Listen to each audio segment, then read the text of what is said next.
ఏంటంటే ఎంతమంది జనాలు? ఇది అరుణాచల గిరి ప్రదక్షిణ. అంటే శివరాత్రి రోజా అండి? కాదు కాదు, ప్రతి పౌర్ణమికి జరుగుతుంది. ఇది ఒక లైఫ్ టైం ఎక్స్పీరియన్స్. ఎలా చెప్పండి మన బడ్జెట్ లో. నేను 4 days తిరుపతి ట్రిప్ లో 1 day తిరుపతి నుంచి అరుణాచలం వెళ్తున్నా. Only public transport.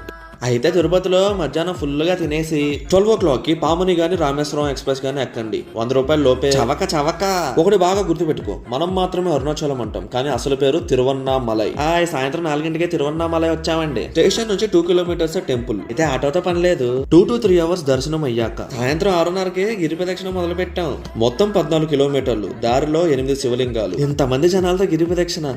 ఓం నమ శివాయ. సొట్టో జాతరలాగా మధ్య మధ్యలో ఫారెన్ భక్తులు, ప్రతి చోట ఆశ్రమాలు, ఉచిత భోజనాలు, అన్నదానం చేసిన వాళ్ళకి తోచినంత డొనేషన్ కూడా ఇవ్వచ్చు. ఈ 14 kilometers మొత్తం తార్ రోడ్ అండి. దాని తగ్గట్టు ప్రిపేర్ అయ్యారండి. అన్నిటికీ ఆ శివయ్యే ఉన్నాడు. దారి మొత్తం రకరకాల స్నాక్స్ కూడా అమ్ముతున్నారు. 4 hours తర్వాత 10:30కి గిరి ప్రదక్షిణ అయిపోయింది. మళ్ళీ రాత్రి 11కి తిరుపతికి ఏపీఎస్ఆర్టీసీ బస్ ఎక్కా. దీని ధర 300 రూపాయలండి. 500 రూపీస్ తో ఈ ట్రిప్ ముగిసింది. వీడియో ఇక్కడ వరకు చూసామంటే కంటెంట్ నచ్చినట్టుంది. అయితే ఫాలో కొట్టి సబ్స్క్రైబ్ చేసి ఆకతాయి ఆశీష్.